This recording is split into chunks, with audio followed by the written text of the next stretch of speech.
3 নম্বর অঙ্ক, দীপেন বাবু হাট থেকে 480 টাকায় 6টা গামছা কিনেছেন। কিষান বইয়ের দিকে নজর।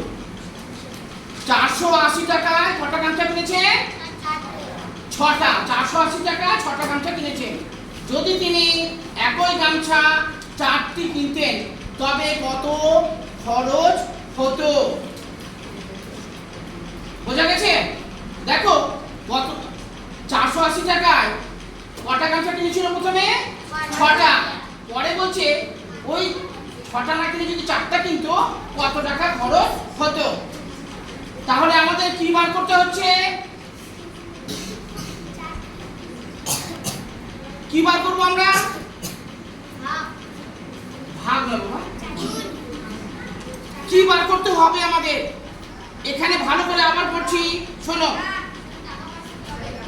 টাকা বার করতে বলছে, তাই তো? আমি আবার পড়ে দিচ্ছি। দীপেন বাবু হাট থেকে 480 টাকায় 6টি গামছা কিনেছেন। যদি তিনি একই গামছা 4টি কিনতেন তবে কত টাকা, কত খরচ হতো? কত খরচ হতো অর্থাৎ টাকার কথা বলছে, মূল্যর কথা, তাই তো?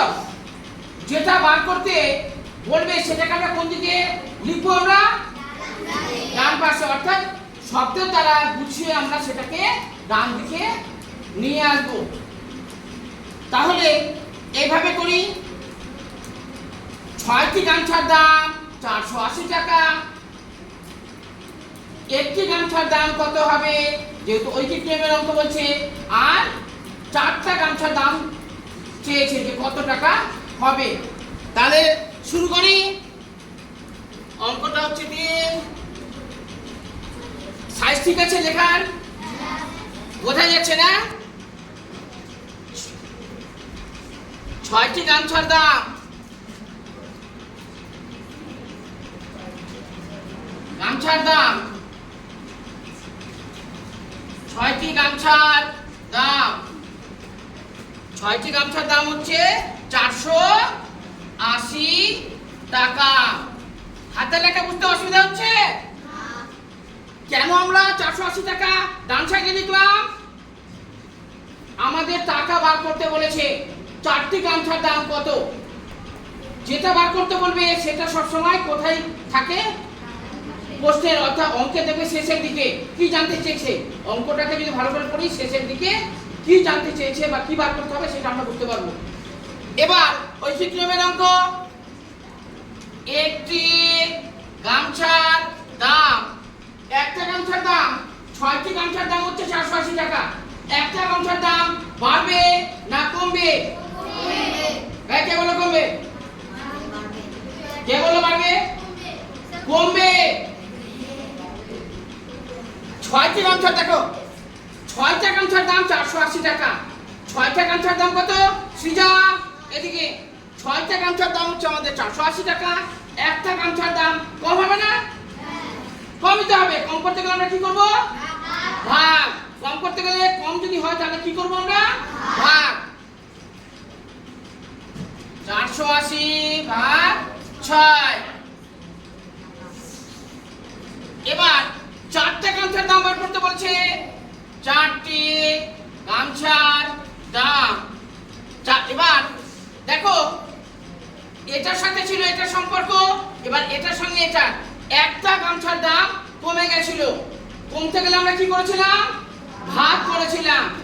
এবার 4টা গামছার দাম বাড়বে না কমবে? বাড়বে। 4টা গামছার দাম অবশ্যই বাড়বে। বাড়তে গেলে আমরা কি করব? গুণ। 480 গুণ এই 4টাকে নিয়ে চলে আসলাম 6। হ্যাঁ হ্যাঁ, নইলে একটু মডিফিকেশন করে দিচ্ছি।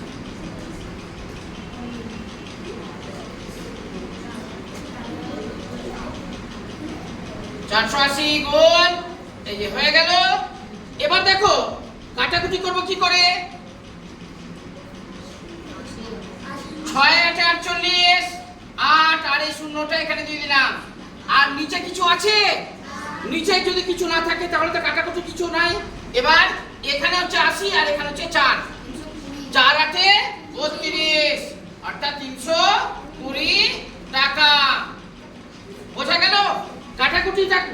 অসুবিধা? এবার আমরা যেহেতু প্রশ্নের অঙ্ক, আমরা কিন্তু উত্তর লিখব।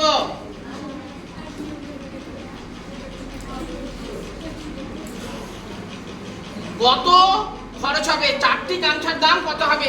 তাহলে এভাবে লিখছি, 4টি গামছার দাম, গামছার দাম হবে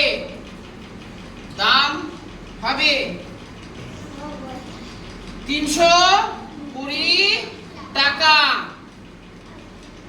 দাঁড়ি কারো বুঝতে অসুবিধা মনে হচ্ছে? কোথায় বুঝতে অসুবিধা হচ্ছে এটা বলো, তারপরে লিখছি। বাড়তে গেলে আমরা কি করেছি? গুণ। কমতে গেলে ভাগ। এবার যেটাকে বার করতে বলবে সেটাকে আমরা কোন সাইডে লিখবো? ডান দিকে। দেখো এটাকে একটু নামিয়ে নিচ্ছি। যখন তোমাদের করতে দিলাম আমি, তোমরা কি করেছিলে? অনেকে এই 480 টাকা ভেতরে লিখেছিলে না? কাটাকুটি করতে অসুবিধা হচ্ছে। আমরা শব্দগুলোকে এমন ভাবে ব্যবহার করব ছোট করে, যাতে যেটা বার করতে বলবে এখানে টাকা ছিল, শেষে যাতে ওই শব্দটা থাকে, তাহলে কাটাকুটি করতে অসুবিধা হবে না। আর মাঝে যদি আমি লিখি তাহলে কিন্তু আমাদের কাটাকুটি করতে অসুবিধে হবে। যেহেতু প্রশ্নের অঙ্কে অবশ্যই উত্তর বার করার পরে আলাদাভাবে আমাদের লিখতে হবে। এখানে 320 টাকা আমাদের বেরিয়ে গেছিল, তারপরে কিন্তু আমরা লিখলাম কি জানতে চেয়েছিল যে 4টা গামছার দাম কত হবে? আমরা কিন্তু লিখলাম 4টা গামছার দাম হবে 320 টাকা। কারো বুঝতে অসুবিধা?